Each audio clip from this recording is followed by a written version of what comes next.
Ben, en fait, pour développer leur goût, pour les initier à une variété d'aliments, pour que ça en fasse des adultes, moi je dis riches là, en alimentation, qu'ils aient le goût d'essayer plein de choses.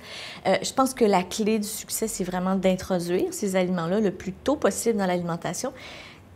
Si à la maison, la norme, c'est de manger des grains entiers, ça va être la norme. Je veux dire, l'enfant ne connaîtra pas d'autres choses, donc c'est ce qu'il va développer comme goût. Et de temps en temps, on pourra manger d'autres aliments, peut-être moins nutritifs, je dirais. Mais si à la maison, la norme, c'est une alimentation équilibrée et variée, je pense qu'on lui donne toutes les chances, à la fois pour sa croissance, pour son développement, mais aussi pour développer sa curiosité, les valeurs par rapport à l'alimentation, que ça en fasse un adulte qui est curieux, qui veut goûter, qui ne soit pas limité à certaines choses. Donc, mais c'est certain que les enfants, ils ont des phases de développement dans lesquelles ils vont être repoussés par certains aliments pendant quelque temps. C'est normal. Il faut juste le savoir que c'est normal, ne pas insister. Par contre, il faut quand même leur présenter ces aliments-là, même si on sait. Par exemple, le brocoli. Bon, si on sait que notre enfant est dans une phase où il ne veut rien savoir du brocoli, bien, notre travail à nous, en tant que parents ou en tant qu'adultes, c'est de lui présenter quand même et de lui dire, j'en mets quand même dans ton assiette. Si tu veux y goûter, tu lui goûtes. Mais, par contre, il faut lui donner aussi d'autres légumes dans son assiette pour qu'ils soient en terrain connu. Si celui-là, il ne veut pas pour l'instant, il va être en terrain connu. Et qui dit qu'il ne goûtera pas pendant qu'on ne regarde pas?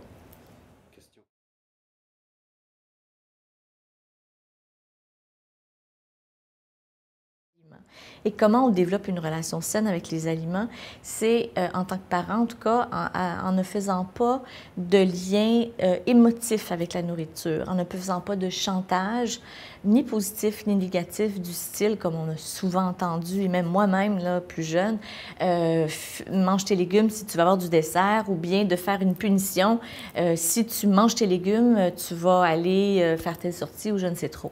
Donc, il ne faut pas faire, le plus possible, ne pas faire ces associations d'émotions avec les aliments, parce que ce qui pourrait arriver plus tard, c'est que l'enfant, dans une situation X, va vouloir aller soit se consoler ou se récompenser avec la nourriture, chose qu'on ne devrait pas faire. Donc, si on veut... si l'enfant fait quelque chose de bien, qu'on veut récompenser, on le récompense avec un câlin, avec une sortie, avec un collant, avec quelque chose qui n'a pas de lien avec la nourriture. Je pense que c'est le meilleur comportement à adopter avec les enfants. Et pour un enfant qui ne veut pas manger, ben normalement, on ne devrait pas faire de commentaires non plus. Un enfant ne se laissera pas mourir de faim. Le travail du parent, c'est de décider de la qualité de l'assiette, des aliments qui sont dans l'assiette. L'enfant, le jeune en tout cas, devrait être capable de décider de la quantité. Quand il n'a plus faim, il n'a plus faim. Et ce qu'on veut, c'est qu'il conserve ces signaux-là, qu'il conserve la capacité de les reconnaître, les signaux de satiété et de faim. Parce qu'à l'âge adulte, on a peut-être tendance à laisser surpasser le sentiment plus de gourmandise ou d'envie de manger, qui n'est pas du tout pareil comme le sentiment de satiété ou de faim.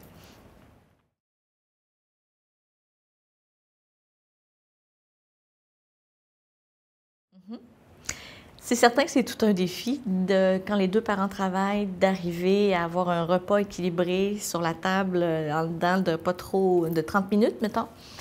C'est possible, mais ça demande de la planification. Je pense que ça, c'est vraiment la clé du succès. Ça demande de planifier. Par exemple, quand on fait l'épicerie, on essaie de planifier pour au moins 4 à 5 repas pour la semaine. Donc, on dit, bon, sans nécessairement dire lundi soir, on mange telle chose, là, mais on sait que dans la semaine, on va avoir un plat de pâtes. Est-ce qu'on a les ingrédients dont on a besoin pour faire ce plat-là? Le poisson, même chose, un poulet. Donc, il faut s'assurer d'avoir tous les ingrédients dont on a besoin pour exécuter ces recettes-là, ou en fait, ces plats-là qui sont rapides. Et je pense que en semaine, il ne faut pas non plus s'exiger de faire des mets gastronomiques. Un poisson en papillote ou poêlé avec un légume vapeur, ça prend 15 minutes à faire. C'est vraiment pas long. Donc, on n'a pas de raison de ne pas en manger du poisson parce qu'en plus, ça vient nous dépanner quand on est justement pressé.